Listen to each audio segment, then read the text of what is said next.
Assalamu alaikum warahmatullah ji. This is Dr. Harun from Biochemistry Department, Avicenna Medical College. Ji, second year MBBS में team आज आप लोगों का नया topic शुरू हो रहा है, water balance, S-based regulation. The last topic we learned was the metabolism of nucleotides. This is your next topic.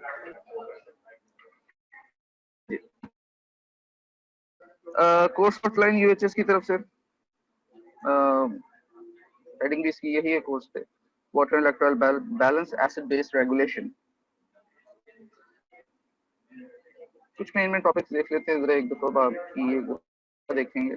Biochemical mechanisms to regulate water and electrolyte compartments, पहले भी पढ़ा. Of body water, regulation of body water balance, effect of pure water deprivation, water excess, acidification, electrolytes, body fluids, sodium, potassium, magnesium and chloride. ये इसका water का portion है. Then comes the blood buffer systems, पढ़े हैं आप लोगों ने first year में. थोड़ा सा एक्सटेंसिव देखेंगे. बफर सिस्टम तो वो ही है जो ऑर्गन्स हैं, लंग्स और किडनीज, उनको देखेंगे. ये फर्स्ट ईयर की थी लेकिन जरा डिटेल में देखेंगे. The maintenance of acid base balance, acid base disturbances या imbalances like respiratory and metabolic acidosis, respiratory and metabolic anion gap, base excess and deficit. The clinical interpretation of laboratory of arterial gases, इनको ABG clinical practice. ये हो गया आपका. भी नहीं अच्छी लगी क्योंकि सारी मिक्सअप हुई होती है. जो टॉपिक्स हमने पढ़ने हैं कुछ इस तरह हैं.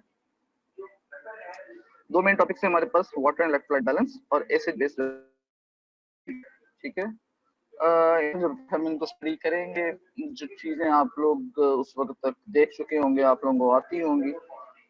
Water electrolyte water in the body, distribution of electrolytes in the body, normal water balance, electrolyte balance, dehydration, water intoxication, regulatory mechanism, pathological variation of water and electrolytes. ये आप लोगों को मिलेगा जो सोर्स है इसके रिसोर्सेज में. Chatterjee 8th edition chapter 40. ठीक है, कंप्लीट चैप्टर. ठीक हो गया. एसिड बेस रेगुलेशन में इसी तरह बफर सिस्टम्स हैं, लंग्स हैं, किडनीज हैं, इम्बैलेंसेस हैं, ABGs हैं, पहले भी देखी हैं. ये आप लोगों को मिलेंगी चैटर्जी 8th एडिशन चैप्टर 41. दो चैप्टर्स हैं ये, 40 and 41. It covers all of the course for this topic. ठीक है, थोड़ा सा मैं बताता चलूं. As far as your exam goes ना, ये बहुत छोटे टॉपिक्स में से आता है. ठीक है, इसमें से कोई मेजर बल्क नहीं आना क्वेश्चंस का. अबाउट 5.5 मार्क्स का 6.5 मार्क्स आपके पास टोटल. जो 90 मार्क्स की थ्योरी होती है उसमें से टोटल आपके पास ये आता है 5.5 6.5 मार्क्स. लेकिन क्लिनिकल प्रैक्टिस में इस टॉपिक का बहुत फायदा है. ठीक है, ये मैं एक्सपीरियंस से बात कर रहा हूँ. If a doctor knows the actual interpretation of the results of the body water and how the body mechanisms are working, defense mechanisms are working, he or she is a good clinician. ठीक है, इसको उस लिहाज से जरूर देखिएगा. For example इसके अंदर अब ये डिहाइड्रेशन बहुत कॉमन चीज है, आपको पता होनी चाहिए डिहाइड्रेशन होती क्या, टाइप्स क्या हैं, करेक्ट कैसे करना है. क्लिनिकली बहुत इंपॉर्टेंट है. आपके पास आधे से ज्यादा मरीज जो आएंगे वो they will be dehydrated one way or the other. बुखार है तो डिहाइड्रेटेड, वॉमिटिंग है तो डिहाइड्रेटेड, डायरिया है तो डिहाइड्रेटेड. ठीक है, वैसे में ऐसी एक आते हैं क्रोनिक डिजीज के अंदर. ये भी चीज दूसरा पोर्शन बहुत इंपॉर्टेंट है. जो क्रिटिकल पेशेंट्स होते हैं स्पेसिफिकली उनके लिए, और वैसे भी इमरजेंसी में भी बहुत इंपॉर्टेंट होती है आपको डायग्नोसिस करने के लिए. तो ये दो चीजें बहुत इंपॉर्टेंट है. ऑफ कोर्स इनको समझने के लिए आपको पूरा टॉपिक समझना पड़ेगा. So let's start. डिवीजन कुछ इस तरह की है कि I'm gonna start this topic acid base regulation today. This portion. पहले दो लेक्चर्स मेरे हैं, this one and the next one on the Wednesday. के बाद जो बाकी पोर्शन रह जाएगा वो डॉक्टर ज़ारा कवर करेंगी. आपको इस तरह की डिवीजन है हमारी. I will try to finish up this portion in the given 2 lectures. Now what of it? Let's see. Continue करते हैं. पहले हमारे पास आ जाता है फिर बेस रेगुलेशन जो हम करनी है. The course outline. Let's start with the basics. pH. If you all remember, and I believe you do, pH is the negative rhythm of the hydrogen ions concentration. pH stands for potential of hydrogen ions. Yeah, power of hydrogen. Both are correct. Potential is more acclaimed than power. Define is किस तरह करते हैं? It's a figure expressing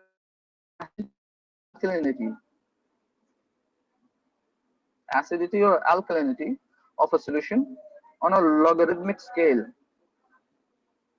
on which 7 is the neutral. ठीक है? So it's a comprehensive definition. कि मैयर क्या करती है, कैसे करती है, और इसका एक हमने 0 point neutral point रखा हुआ है. एक comprehensive definition. 7 से जो lower values होती हैं वो acidic होती हैं, जो higher होती हैं वो alkaline होती हैं. ठीक हो गया? Somewhere like this. ये देखिए, ये neutral portion है. ठीक है? If you go towards the higher sides, pH में तो it is more basic, going more basic. You go lower towards the in the pH scale, lower than the 7, it increases in acidity. Increase in acidity का मतलब है hydrogen concentration increase हो रही है. Increase in basicity का मतलब है hydrogen ion concentration decrease हो रही है. ठीक हो गया? कुछ एग्जांपल्स हैं, ये देख लें. बस देखने की हद तक, याद भी रखने की जरूरत नहीं, पता होना चाहिए. 7 पे न्यूट्रल हमारे पास वाटर होता है. ठीक है? 6 पे मिल्क, 5 पे कॉफी, 4 पे टोमेटो, 3 पे विनेगर, 2 पे लेमन, 1 पे स्टमक और 0 पे बैटरी. जी, अगर लाइन अल्कलिनिटी की तरफ जाते हैं तो 8 पे ब्लड रेट पे लिखा हुआ है. नॉर्मल मेरे ख्याल से याद तो होगी क्या होती है. 7.35 to 7.45. It's never a single value. It's always a range. Okay. 9 पे बेकिंग सोडा है. 10 पे हमारे पास स्टमक टैबलेट्स हैं, ये जो हम एंटासिड्स वगैरह खाते हैं ना, उनकी पीएच बनी हुई. 11 पे हमारे पास अमोनिया सॉल्यूशन. 12 पे सोप. 13 पे ब्लीच. 14 पे ड्राई क्लीनर और ड्रेन क्लीनर. सॉरी, वो जो कहते हैं ना, वो हार्पिक ऐड में भी आता है, सस्ता तेजाब. वो तेजाब नहीं होता actually, it's a alkaline solution. It's a base. It's not an acid. ठीक है?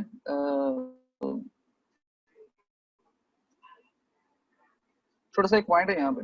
अभी देख लें, आपकी सोप की 12 है पीएच और ब्लीच की 13 है. अगर कोई सोप से हाथ धोता है तो उसके हाथ साफ होते हैं, और अगर कोई ब्लीच से हाथ धोता है तो उसके हाथ साफ बहुत ही अच्छी तरह साफ हो जाएंगे बेसिकली. ठीक है? It will cause corrosion to the skin. सिर्फ एक पीएच की वजह से इतना ज्यादा फर्क क्यों? अगर आप देखें तो फर्क एक पीएच का नहीं है. इट इज ए जो वैल्यू होती है पीएच की minus log into hydrogen ion concentration. तो ये लॉग है. ठीक है? It's raised power 10. तो जो पीएच इस जगह पे मौजूद है ना, उससे 10 गुना ज्यादा है. 1 गुना नहीं, 10 गुना ज्यादा. ठीक है? So that's why it's corrosive. So पहले एसिड्स को देखते हैं. एसिड्स की डेफिनेशन कुछ ऐसे है. It's a molecule which can donate a proton or accept an electron pair in reactions. Donate a proton. ठीक है? जो हाइड्रोजन दे सके. ये दो किस्म के होते हैं, strong acid and weak acid. Strong acid हमारे पास आ जाते हैं is the one that is completely dissociated or ionized in aqueous solution. तो आया solution के अंदर और complete dissociate हो गया. एग्जांपल हमारे पास आ जाती हैं hydrochloric acid, nitric acid, hydroiodic acid, perchloric acid and chloric acid. ये देखें, HCl की एग्जांपल हमारे पास सामने शुरू से हम देखते आ रहे हैं. HCl अगर डिसोसिएट होता है तो हाइड्रोजन आयन और क्लोराइड में कंप्लीटली डिसोसिएट हो जाता है. हमारे पास वीक एसिड्स हैं. These are the acid that are partially dissociated in aqueous solution. Examples इनकी हमारे पास आ जाती है sulphurous acid, methanolic acid, phosphoric acid, nitrous acid, hydrofluoric acid, ये completely dissociate ionized नहीं होते aqueous solution में, that's why they are weak acid. ये कम हाइड्रोजन आयन देते हैं, ये वाले जितने हाइड्रोजन आएंगे सारे के सारे देते हैं, ये वाले बहुत कम देते हैं, कंजूस, that's why weak होते हैं. इसी तरह बेसिस है हमारे पास, बेस की डेफिनेशन कुछ इस तरह आ जाती है, it's a species that donates an electrons or accepts a proton, ठीक है, release hydroxide ion in an aqueous solution. तीन बताइए, I will either donate an electron, or it would accept an electron, and it may also release hydroxyl ions. Do all of them or one of them? That would be a base. ये भी दो types की होती हैं, strong base और weak base. क्या हो गया?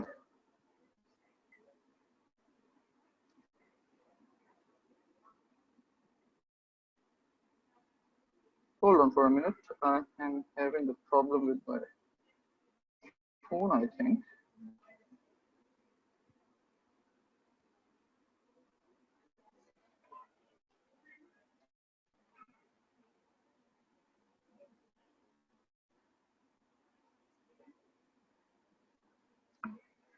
Yeah, seems clear. दो किस्म की होती हैं, strong base and weak base. Strong base उसी तरह स्ट्रॉन्ग एसिड की तरह जो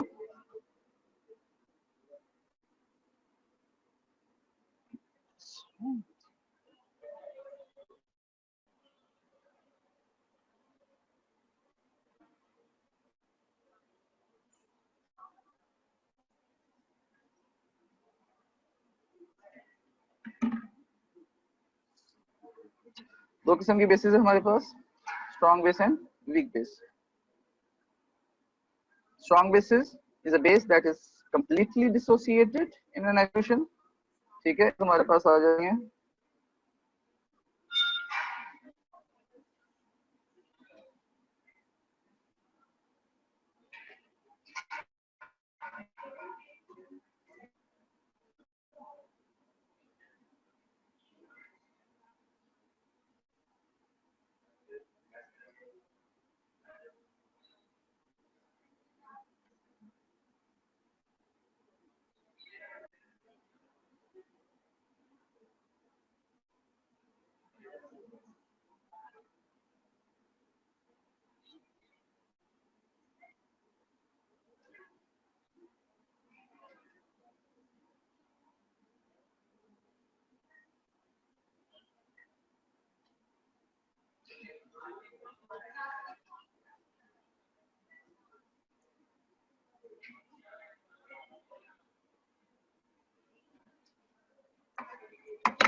जी.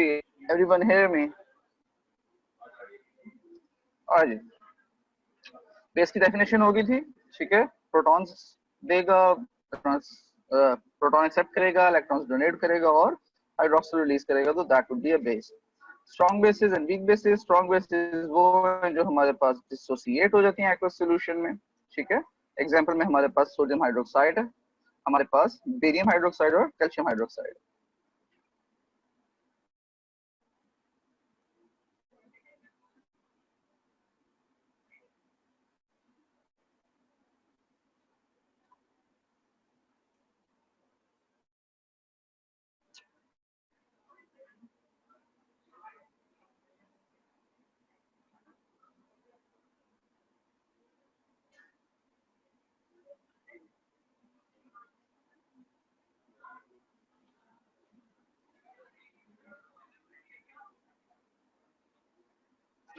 हाँ जी, वीक बेसिस आ जाती है हमारे पास, that is partially dissociated in aqueous solution, ठीक है. और ये हमारे पास आ जाती हैं ammonia, potassium carbonate and sodium carbonate.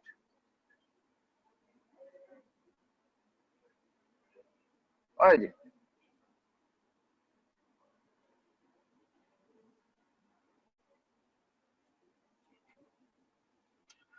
pH of blood, normal हमारे पास बॉडी के अंदर 7.35 टू 4। एसिडोसिस की तरफ जाते हैं अगर हम, तो 7 की रेंज से आगे अगर चला जाए, उस तक पहुंच जाए, तो दैट इज एन एसिडोसिस। लेकिन अगर उससे भी नीचे गिर जाए, 6 तक कहीं चला जाए, तो that causes death. That is so dangerous. Likewise अगर हम इसको एल्कलोसिस की तरफ लेके जाते हैं, हायर पीएच की तरफ लेके जाते हैं, जो हमारे नॉर्मल है 7.45 से ज्यादा 7.8 तक पहुंचती है, तो ये हमारे पास एल्कलोसिस के सिम्टम्स देना शुरू कर देते हैं ब्लड और बॉडी। और अगर ये 9 तक कहीं पहुंच गई, तो it causes death. So you can see the range. एक और डिपिक्शन इसकी ये देखें,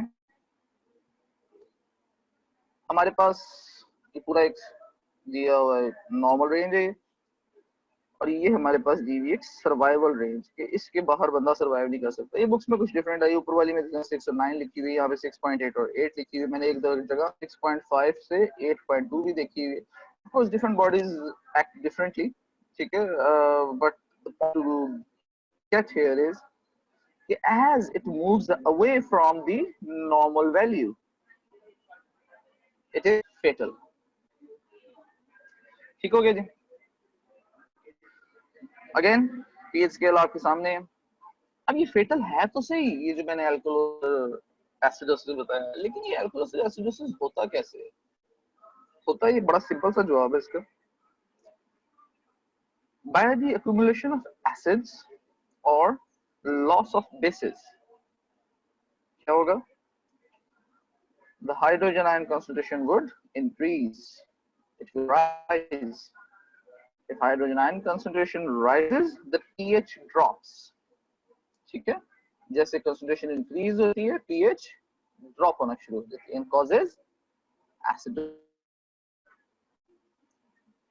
And if the acid is lost and the bases are accumulated, they would cause a decrease in concentration of hydrogen ions, and that would mean an increase in pH, a rise in pH, alkalosis। तो ये तो हो गया इसका basic mechanism, alkalosis को, acidosis को। मसला सारे का सारा हाइड्रोजन आयंस का। ठीक हो गया जी। इन चेंजेस को, इन इम्बैलेंसेस को shift from the normal range जो हमारे पास 7.35 टू 7.45 है ह्यूमन बॉडी में ब्लड की, इस इम्बैलेंस को जो एसिडोसिस की तरफ पीएच डिक्रीज जा रहा है, एल्कोलोसिस की तरफ पीएच इंक्रीज हो जा रहा है, इन इम्बैलेंसेस को बॉडी काउंटर कैसे करती है? ऑफ कोर्स हम जिंदा रहते हैं, ये तो कंटीन्यूअसली, तो हमारी बॉडी में एसिड तो कंटीन्यूअसली प्रोड्यूस हो रहा है, बॉडी इनको कैटर कैसे करती है? That is by the help of buffers. Buffers होते क्या हैं? These are the solution that resists the change that may occur upon the addition of acid or base to the solution। ठीक है, they resist the change। Buffers can, और सब ये solution है तो किसी का mixture होगा। ठीक है, दो possibilities हो सकती है। ऐसी पहली possibility आपके पास है a weak acid and this salt, जिसको हम पढ़ते थे acid and its conjugate base, salt ही होता है। ठीक है, दूसरी ऑप्शन हो सकती है a weak base and their salts।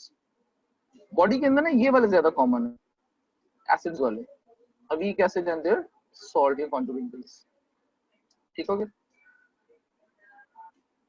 Mechanism of action buffers का बड़ा simple sir.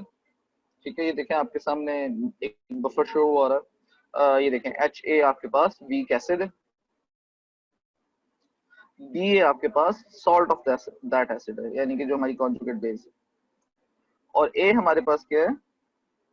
logical salt component of the buffer, the base, the proton accepting part। This would be the proton accepting part provided by this, and this would be the proton donor।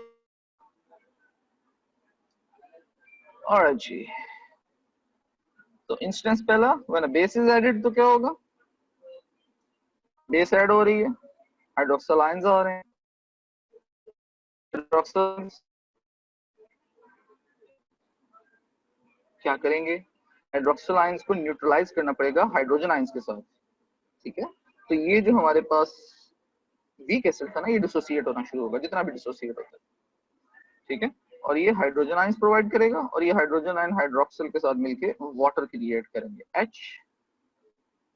HOH, ठीक है। दूसरा instance हमारे पास अगर acid add हो रहा है तो क्या होगा, let's clear this up, what do you से, यस, अगर एसिड आ रहा है तो क्या होगा हमारे पास, ये देखें एसिड ऐड हो रहा है इस सिस्टम के अंदर।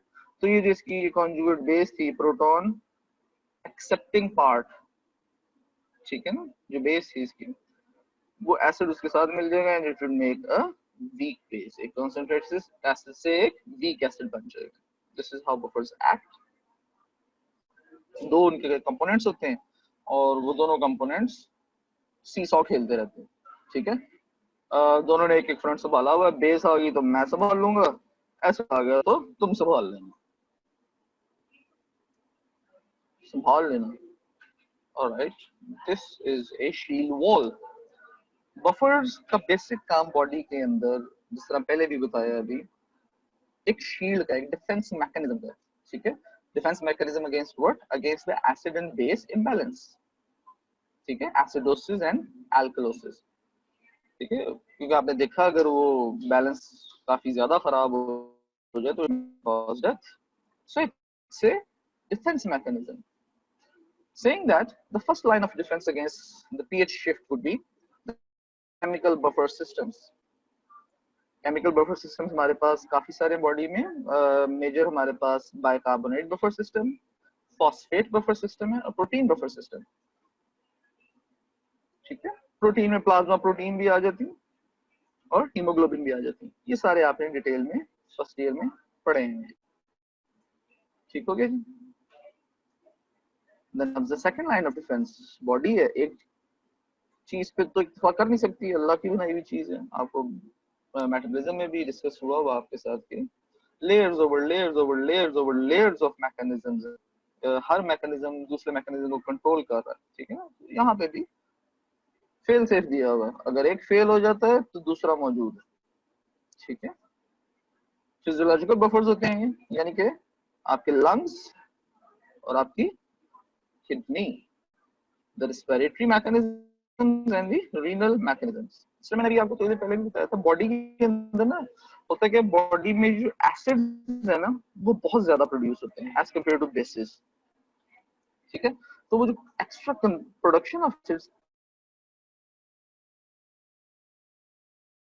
के रीनल मैकेनिज्म में भी हाइड्रोजन एक्सक्रीशन है, यानी कि एक्स्ट्रा एसिड को बाहर निकाला जा रहा है। और जो रेस्पिरेटरी मैकेनिज्म्स है, लंग्स है आपके, उनमें कार्बन डाइऑक्साइड एक्सक्रीशन है। ये भी बेसिकली आपकी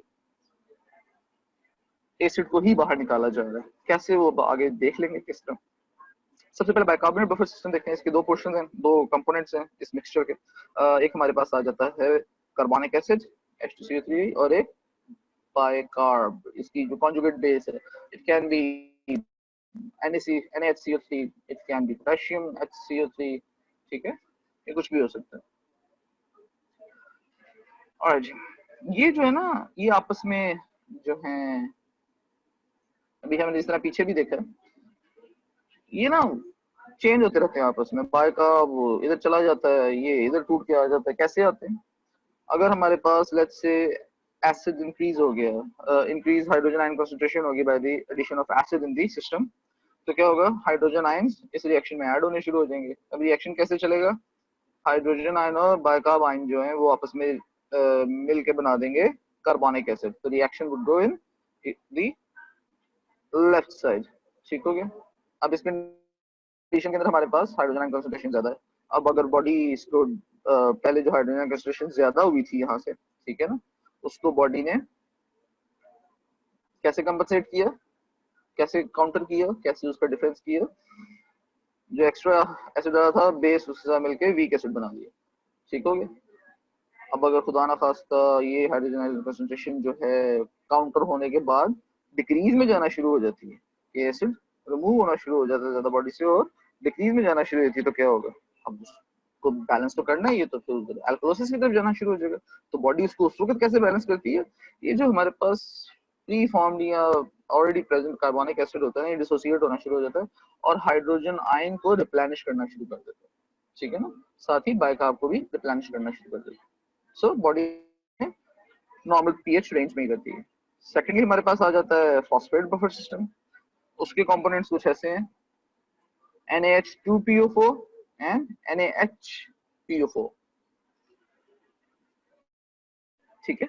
ये हमारे पास प्रोटॉन डोनर है, ठीक है, ये एसिड है, वीक एसिड, ठीक है ना, और ये हमारे पास इसकी कॉन्जुगेट बेस है, ठीक है।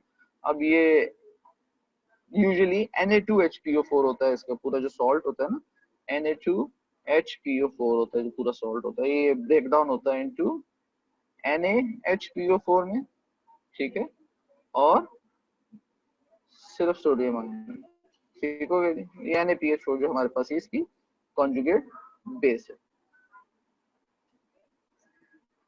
ओके जी, अगर एसिड आएगा तो क्या होगा, ये तो कॉन्जुगेट बेस है, इसके साथ मिलेगी और हमारे पास रिएक्शन टुवर्ड्स लेफ्ट जाना शुरू हो जाएगा, towards the formation of a weak acid in the case of increase hydrogen concentration in the system. On the other hand अगर डिक्रीज हो रही है तो हमारे पास reaction would start in the direction where NH2PO4 is dissociated into a conjugate base and hydrogen ion concentration. That way it would replenish both the base and the hydrogen ion concentration, hydrogen ions as well, which were increasedly excreted out of the body. That's why they become decreased in the body. फिर मैं protein buffer system आया था। Protein buffer system ये amino acid के लिहाज से देखा जाता है, ठीक है ना। अभी देखिए आपके सामने एक अमीनो एसिड है, एक तरफ H लगा हुआ है, एक तरफ कार्बोक्सिल लगा हुआ है, एक तरफ अमीनो ग्रुप लगा हुआ है, एक तरफ रैंडम चेन लगी, ठीक है, ये हमारे पास अमीनो एसिड है। अब एज अ बफर कैसे एक्ट करता है, अगर हमारे पास एसिड आ जाता है सिस्टम में तो क्या होता है, ये पूरे अमीनो एसिड में ये जो पोर्शन है ना, ये वाला, ये है, it acts as a conjugate base, ठीक है, यानी कि ये है हमारे पास प्रोटॉन एक्सेप्टर, तो प्रोटॉन ये एक्सेप्ट कर लेता है and it changes to NH3 positive. On the other hand अगर हमारे पास एसिड कम हो जाता है, ज्यादा एसिड रिमूव हो जाता है, हाइड्रोजन आयन कंसंट्रेशन कम हो जाती है बॉडी में, तो ये अपना एक हाइड्रोजन आयन बॉडी में डालना शुरू कर देता है। ये वाला कार्बोक्सिल है, ये हमारे पास it acts as an acid, ठीक है, ये कार्बोक्सिल आयन में शिफ्ट हो जाता है, ठीक हो गया जी। Alright. Then come the role of lung in the maintenance of acid and base balance. ये तीन जो पिछले थे, ये पहले भी पढ़े मैं बहुत डिटेल में, तो I just breeze through them. अब ये दो अगले हैं, ये हमारे पास जरा इंपॉर्टेंट है, role of lungs and role of kidneys, ठीक है। पहले रोल ऑफ लंग को देखते हैं। रोल ऑफ लंग में ना ये आपके सामने देखें पिक्चर आई है, आपकी बुक की पिक्चर है, मैं थोड़ा इसी को एक्सप्लेन करना चाहूंगा। बेस्ट पिक्चर है इस वक्त इस टॉपिक के लिए। सबसे पहले ओरिएंटेशन लें, ये आपके पास टिश्यू है, सेल्स हैं, ठीक है, ये आपके पास लंग्स हैं। ऑलराइट जी, let's start from here. Metabolism होती है, ठीक है, तो मेटाबॉलिज्म के एंड प्रोडक्ट्स में से कार्बन डाइऑक्साइड जो है, ठीक है, वो प्रोड्यूस होती है। वो कार्बन डाइऑक्साइड जब टिश्यूज में आती है, सेल्स में आती है, तो it reacts with water and forms carbonic acid. Carbonic acid एक वीक एसिड है, ठीक है, ये स्पॉन्टेनियसली डिसोसिएट हो जाता है into hydrogen ions and bicarb ions. Alright जी, ये जो बाइकार्ब आयंस हैं ये ट्रेवल कर जाते हैं out of the tissue through Venus circulation into the lungs, ठीक है। वो वीनस सर्कुलेशन जाती है हार्ट में, हार्ट से वो जाती है लंग में, ठीक है। ऑलराइट जी, ये जो हाइड्रोजन आयन निकला था, ये मिलता है ऑक्सीजनेटेड हीमोग्लोबिन के साथ, ठीक है, and it pushes the oxygen away and gets itself attached with the haemoglobin, ठीक है। That hydrogenated haemoglobin moves towards the lungs via venous circulation as well। अरे जी, तो ये जो प्रोडक्ट्स हैं हमारे पास यहाँ तक पहुंच चुके हैं लंग्स में। लंग्स में अब क्या होता है, सबसे पहले हम इसको देखते हैं, हाइड्रोजनेटेड हीमोग्लोबिन। यहाँ पे ये ऑक्सीजन जो है इस हाइड्रोजनेटेड हीमोग्लोबिन में हाइड्रोजन को किक आउट करती है, ठीक है, और ऑक्सीजनेटेड हीमोग्लोबिन बना लेती है। राइट जी। और ये जो बाइकार्ब है ये इस हाइड्रोजन के साथ मिलके फिर से कार्बोनिक एसिड बनाता है। राइट जी। ये कार्बोनिक एसिड फिर अगेन मैं पहले भी बताया था इजीली डिसोसिएबल है। ये वाटर और कार्बन डाइऑक्साइड में डिसोसिएट होता है। वाटर इज रीअब्सॉर्ब्ड और retained by the body and the carbon dioxide is expired out of the body. ठीक है। इस सारे में जो देखने वाली ज्यादा इंपॉर्टेंट चीज है वो बोर्स इफेक्ट है। बोर्स इफेक्ट आप लोगों ने पहले भी पढ़ा होगा। बोर्स इफेक्ट सिंपल है, या तो हीमोग्लोबिन के साथ ऑक्सीजन लगी होगी या हीमोग्लोबिन के साथ हाइड्रोजन लगी होगी। ठीक है, ये दो ही ऑप्शंस हैं। ये दो ऑप्शंस कैसे मूव करती हैं depends on the concentration gradient. अगर तो ऑक्सीजन की कंसंट्रेशन ज्यादा है, जिस तरह लंग्स में ऑक्सीजन की कंसंट्रेशन ज्यादा होती है, ठीक है, तो वहां पे क्या होगा, ये ऑक्सीजन अटैच हो जाएगी हीमोग्लोबिन के साथ और हाइड्रोजन को वहां से किक ऑफ कर देंगे। जहां पे ऑक्सीजन की कंसंट्रेशन कम है, जिस तरह के टिश्यूज में, वहां पे हाइड्रोजन शेयर हो जाता है और वो ऑक्सीजन को किक ऑफ कर देता है और खुद उसके साथ हीमोग्लोबिन के साथ अटैच हो जाता है। ठीक है, तो this is your Bohr effect. Ultimately जो कार्बन डाइऑक्साइड हमारे पास मेटाबॉलिज्म में आई थी वो लंग्स से एक्सपायर आउट हो गई। इसे हम एक्वस CO2 भी कहते हैं और इसे हम गैसियस CO2 भी कहते हैं। ठीक हो गया। The role of kidney in maintenance of acid and base balance, we are going to study it in under 3 headings: bicarbonate mechanism में, फॉस्फेट मैकेनिज्म में और अमोनिया मैकेनिज्म में। एक एक करके देखना शुरू करते हैं। सबसे पहले हमारे पास बाइकार्बोनेट मैकेनिज्म वाला आ गया। ओरिएंटेशन में this is the blood portion, this is the proximal tubular cells of the kidneys, this is the tubular filtrate जो फिल्टर होकर बाहर आ चुका है। ठीक है, ready to be excreted out of the body. Carbon dioxide metabolism से आई, वाटर भी आपके पास सेल्स है, they are get into the proximal tubular cells where they get together। ठीक है ना, यहाँ पे एक और सोर्स भी दे रहा कार्बन डाइऑक्साइड का, दैट इज मेटाबॉलिक। अगेन ये भी मेटाबॉलिक ही है, ऑफ कोर्स ये गैसियस नहीं है, सारी एक्वस है। एक्वस कार्बन डाइऑक्साइड वाटर के साथ अटैच होती है, एंजाइम इज कार्बोनिक एनहाइड्रेज और बना देती हैं carbonic acid. Carbonic acid easily dissociable होता है, तो ये डिसोसिएट होता है to bicarb ions and hydrogen ions. ठीक है, bicarb ions are transported out of these cells into the blood again। ठीक है, सिंपल मैकेनिज्म है ये, as soon as they are produced they are transported out। दूसरी तरफ ये जो हाइड्रोजन आयन हमारे पास बना था, it goes into the filtrate। ठीक है, ये टूटा, इसके दो पोर्शन, एक चला गया वापस ब्लड में और दूसरा चला गया फिल्ट्रेट में।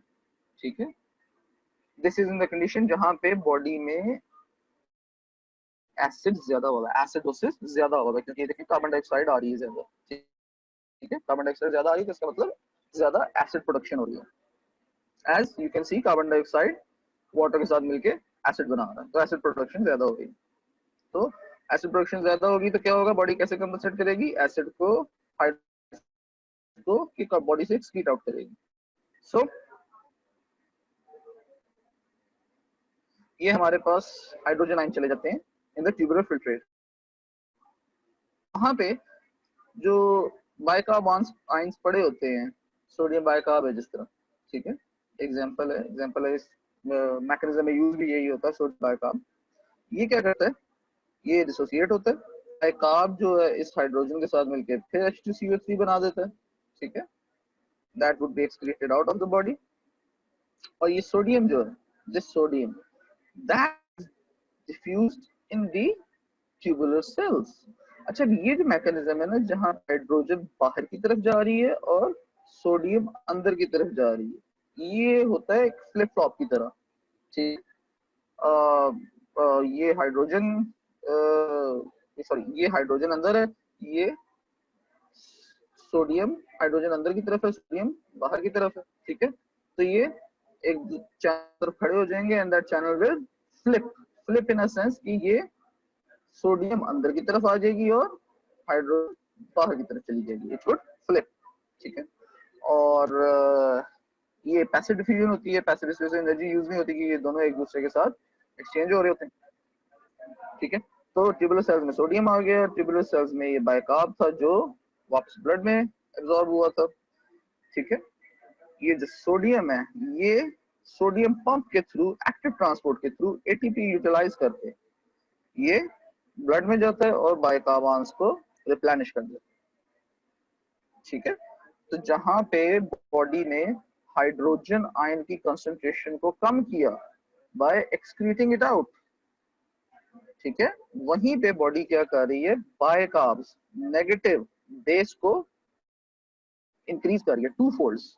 ठीक है, सिर्फ ये नहीं कि हाइड्रोजन को निकालने पे काम पकड़ा होगा, साथ साथ बाइकार्ब भी इंक्रीज कर रही है बॉडी, सो दैट आपकी जो इम्बैलेंस था, जो रेगुलरिटी थी, वो जल्द से जल्द कॉम्पेंसेट हो, क्लियर आउट हो, वॉश आउट हो बॉडी से। Next will be your phosphate mechanism. ज्यादातर वही है, कार्बन डाइऑक्साइड आई, मेटाबॉलिक जो है हमारे पास एक्वस सॉलिड वाटर आया। ठीक है, दोनों आपस में मिले, कार्बोनिक एनहाइड्रेज, कार्बोनिक एसिड, वो डिसोसिएट होते हैं बाइकार्ब्स एंड हाइड्रोजन, बाइकार्ब ब्लड में वापस चले जाते हैं, हाइड्रोजन ट्यूबुलर फिल्ट्रेट में चला जाता है। यहाँ पे अब फॉस्फेट आयन का काम शुरू होता है। ठीक है, एक तो मैकेनिज्म पिछला था जो हमने भी बाइकार्ब वाला देखा। ठीक है, ये देखें बाइकार्ब वाला जो हमने मैकेनिज्म देखा था, जिसके अंदर हमारे पास फॉस्फेट नहीं यूज हुआ था, जिसमें हमारे पास क्या यूज हुआ था, सोडियम बाइकार्ब। ठीक है, और अब हमारे पास क्या है, अब हमारे पास फॉस्फेट वाला को लेना देना आ रहा है। तो लेट्स सी, हाइड्रोजन आयंस जो होते हैं वो Na2HPO4, Na2HPO4, ये पहले भी बताया था आपको, ये जो है हमारे पास Na2HPO4 जो हमारे पास ये बेस है, हाइड्रोजन एक्सेप्टर है। ठीक है, ये सबसे पहला काम तो ये करती है कि ये खुद डिसोसिएट होता है। ठीक है, ये सॉल्ट है ना, ये खुद डिसोसिएट होता है, डिसोसिएट होता है, सॉरी मैं यहाँ पे गलत कह गया हूँ, ये खुद एक बेस नहीं है, ये एक बेस निकालता है, ये कॉन्जुगेट बेस है, जिसकी बेस निकलती है इसमें से। कैसे, ये डिसोसिएट होता है इनटू NaHPO4 नेगेटिव में, ठीक है, प्लस एमाइन, पहले बताया था ये। ठीक है, ये ब्रेक डाउन होता है, ठीक हो गया। और ये जो NaHPO4 है ये हाइड्रोजन आयन को एक्सेप्ट करके बना देता है NaH2PO4। कैसे,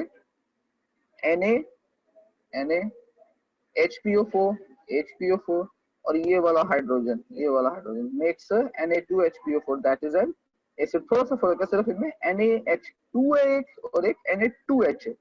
ठीक है, जो 2H है वो हमारे पास बेस है, और जो NaH2 है जिसमें हाइड्रोजन आयन कंसंट्रेशन ज्यादा, वो दे सकता है एसिड, हाइड्रोजन आयन दे सकता है, तो वो वीक एसिड है, तो हमारे पास एसिड है।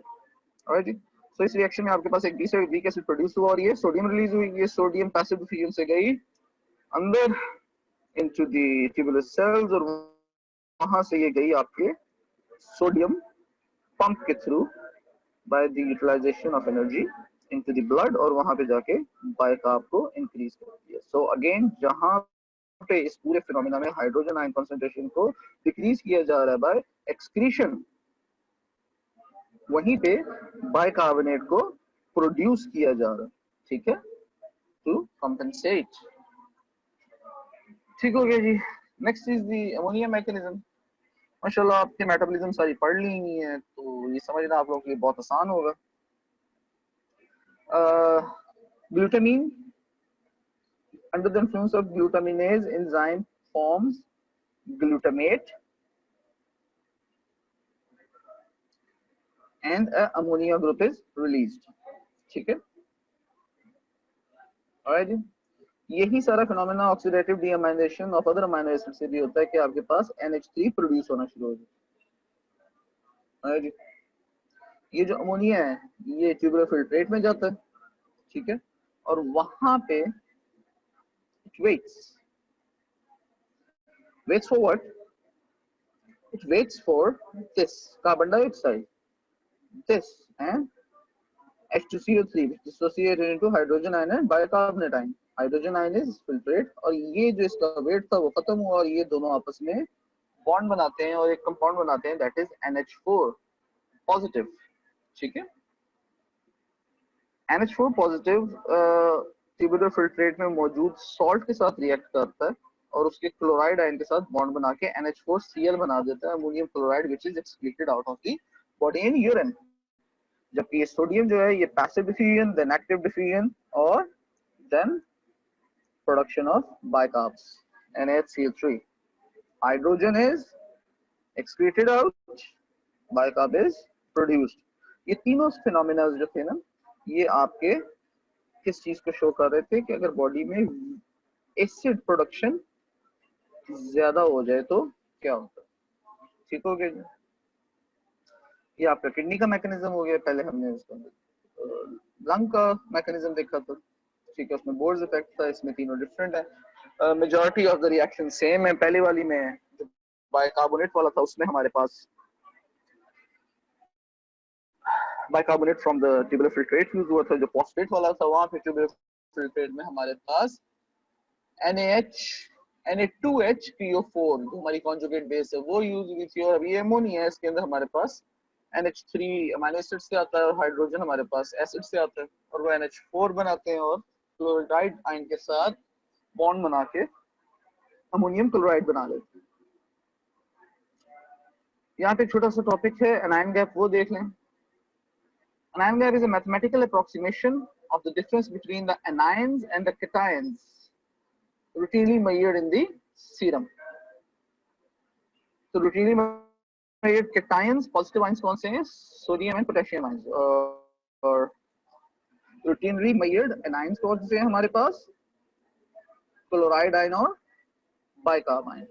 ठीक हो गया, ये उनकी वैल्यूज आ गए हैं। ऑफ कोर्स रेंज में होनी चाहिए, लेकिन यहाँ पे एवरेज करके दी हुई है।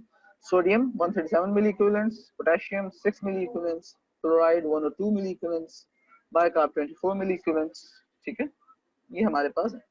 So it's a mathematical approximation of difference between the anions and cations routinely measured in the serum। तो इन वैल्यूज को जरा पॉज करके देखते हैं। 137 प्लस 6 इज इक्वल टू 143, और इधर 102 जमा 24 ये बनता है 126। ठीक हो गया जी। अब हमने डिफरेंस देखना है, तो ये का डिफरेंस कैसे कैलकुलेट करते हैं? The routinely measured cations are subtract from the routinely measured cations। The routinely measured anions, गलत लिखा गया, सॉरी माय मिस्टेक, तो भी सही कर लेते हैं। Anions, the routinely measured anions are subtracted from the routinely measured cations। cations में से anions को माइनस कर देना, सब्सट्रैक्ट कर देना। तो अगर हम 143 में से 126 को माइनस करते हैं तो हमारे पास आता है 17 milliequivalents. That would be our anion gap. अभी जो 17 मिली इक्विवेलेंट एनायन गैप है ना, ये क्लिनिकली बहुत इंपॉर्टेंट है।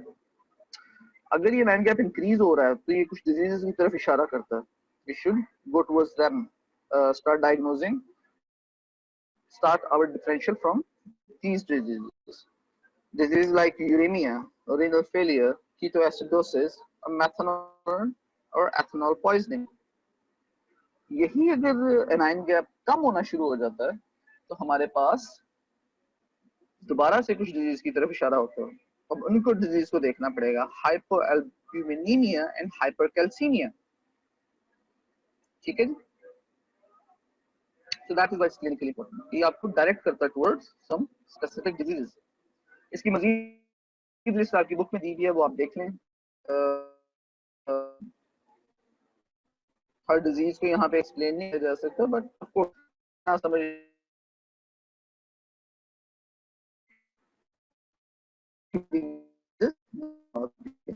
Clinical diagnosis.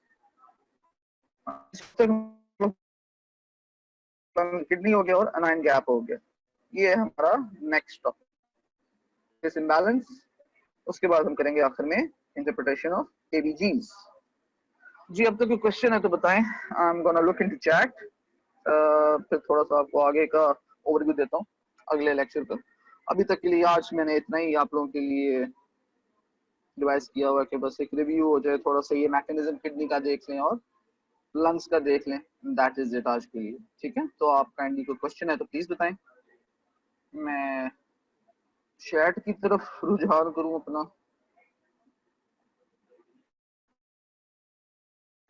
Ji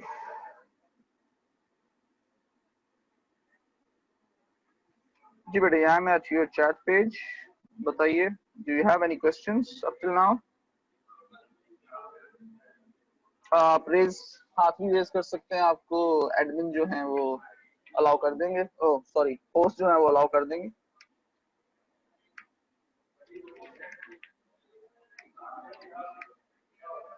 I know आप लोगों का ये टॉपिक आप लोगों ने पहले पढ़ा हुआ है, आज कुछ इतना खास नया नहीं था, लेकिन ऑफ कोर्स उन बेसिस पे एक दफा दोबारा देखना पड़ता है, क्योंकि आगे जो हम करने जा रहे हैं एसिड बेस रेगुलेशन, उसके लिए ये सारा मैकेनिज्म हमें पता होना चाहिए। बफर्स कैसे काम करते हैं, लंग्स कैसे काम करती है, किडनीज कैसे काम करती हैं।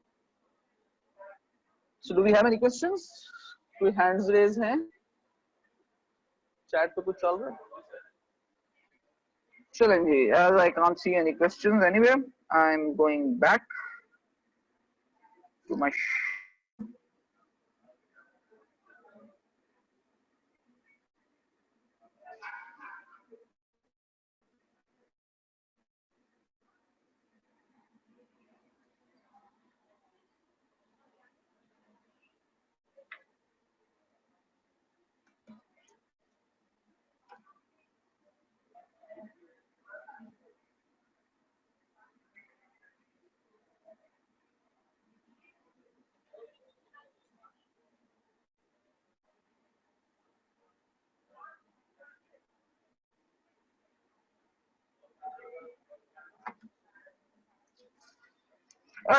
नेक्स्ट हमें शुरू करना है एसिड बेस इम्बैलेंस। ठीक है, जैसे कि नाम से जाहिर है, ये आज थोड़ा सा ओवरव्यू देना बस, अगली दफा शुरू करें। ऐसा टॉपिक नहीं कि इसको मैं 5-10 मिनट में खत्म कर सकूं। एसिड की कंसंट्रेशन और बेस की कंसंट्रेशन जब एक नॉर्मल बैलेंस को छोड़ के इम्बैलेंस में आ जाती है तो वो बॉडी के लिए डेट्रीमेंटल है। ठीक है, एसिड की अगर बैलेंस होती है तो अगर ज्यादा एसिड की तरफ जाना शुरू कर देता है, एसिड की प्रोडक्शन ज्यादा हो जाती है, एक्यूमुलेशन ज्यादा होती है, तो इट कॉजेज एसिडोसिस। और अगर बेस की होती है तो it causes alkalosis. Both are detrimental, both are fatal. Acidosis हमारे पास हम तब लेवल करते हैं जब पीएच लेस देन 7.35, इस रेंज, इस वैल्यू से कम होनी शुरू होती है। ठीक है, तो ये हमारे पास एसिडोसिस होता है। ठीक है, और अल्कोलोसिस लाइकवाइज जब पीएच 7.45 से ज्यादा होनी शुरू हो जाए तो दैट इज लेबल्ड एज अल्कोलोसिस। ठीक हो गया। सो हमारे पास जिस तरह पहले बताया था रेंज क्या, 7.35 टू 7.45 हमारे पास नॉर्मल रेंज है पीएच की। Acidosis is defined as increased hydrogen ion concentration in blood and body tissues, or alkalosis is defined as decreased hydrogen ion concentration in the body tissues. Body shows a response under the stimulus of acidosis and alkalosis. ठीक है ना? And that response is called compensation. ठीक है, जो body compensate करती है हर चीज को, जो भी यूज होती है, यूटिलाइज होती है। एसिडोसिस हुआ, एसिडोसिस का मतलब है हाइड्रोजन आयन कंसंट्रेशन ज्यादा है, हाइड्रोजन आयन कंसंट्रेशन ज्यादा, तो इसका क्या मतलब है, ये एक्सक्रीट आउट होगा बॉडी से थ्रू यूरिन। ये जो भी आपने देखे हैं फिनोमेनाज बाइकार्बोनेट मैकेनिज्म में, जहाँ पे वो बाइकार्बोनेट, सोडियम बाइकार्बोनेट आयन के साथ बाउंड हो रहा था hydrogen ion. In your filtrate phosphate के अंदर आपने देखा था NaHPO4 के साथ हाइड्रोजन आयन ऐड हो रहा था, NH2PO4 बना रहा था एक वीक एसिड। ठीक हो गया। उसके बाद हमने देखा कि अमोनिया जो है, अमोनियम क्लोराइड बन रहा था केमिकल, निकले, और दूसरी तरफ वहां पे साथ साथ भी इंक्रीज हो रहे थे उसकी, दिस इज कॉम्पनसेशन। और वाइस वर्सा ये हमारे पास एल्कलोसिस में भी होता है। ठीक हो गया।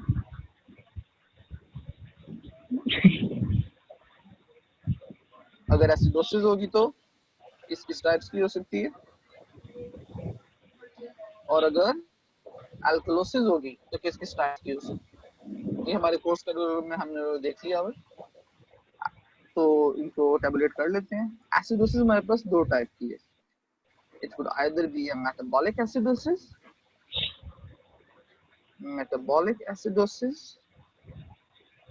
और ए respiratory acidosis.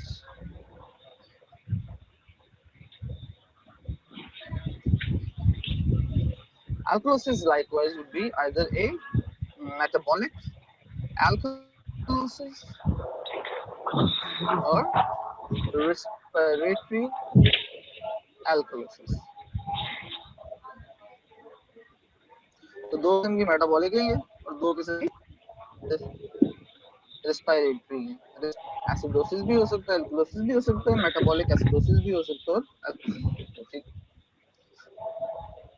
है। आपकी गैसेस स्टेज जो नहीं होती है के अंदर, यहाँ पे भी एसिडोसिस एल्कलोसिस हो सकता है।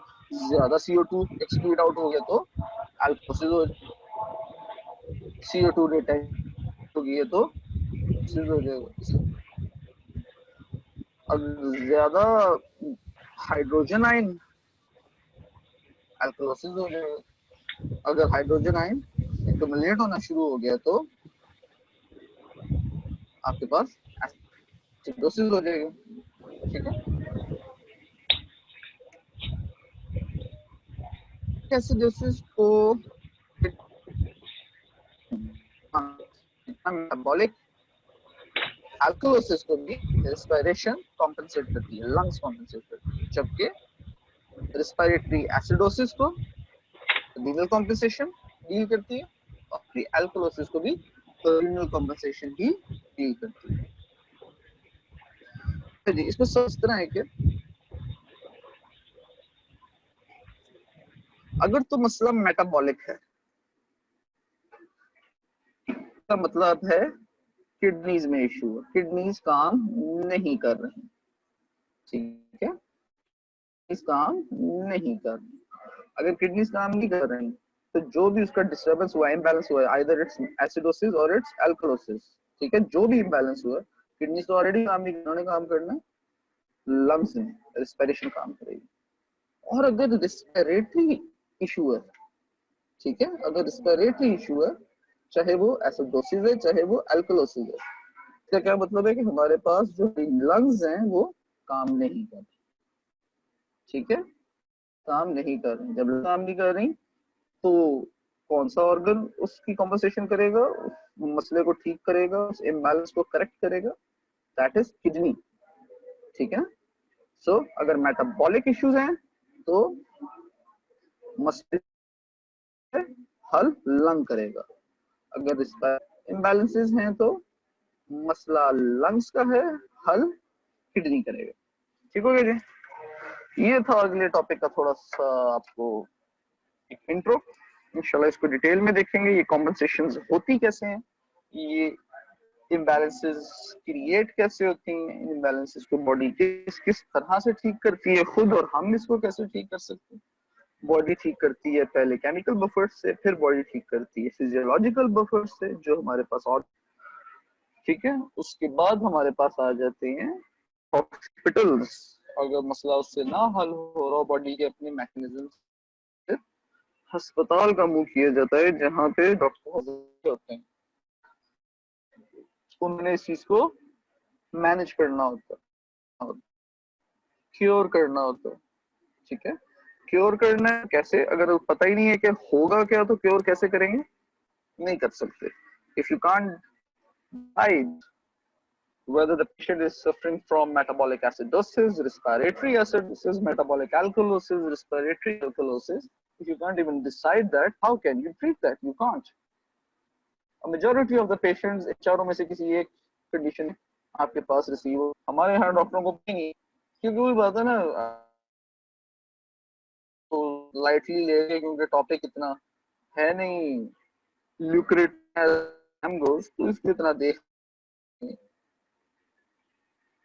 देखना चाहिए, समझना चाहिए, ताकि अगर आपको ये नॉलेज हो and you start treating a patient,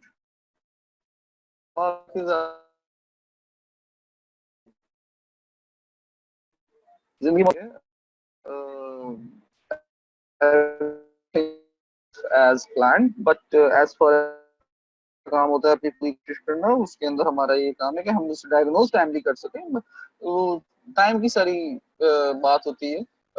if you can't diagnose timely on the spot, you won't be able to manage. If you won't be able to manage, the patient will keep on deteriorating and ultimately dies. वो जो बनाए थे ना 6 और 9 पे, the ultimately dies. Alright, I'm done for today. If you have any questions, please go ahead. I'm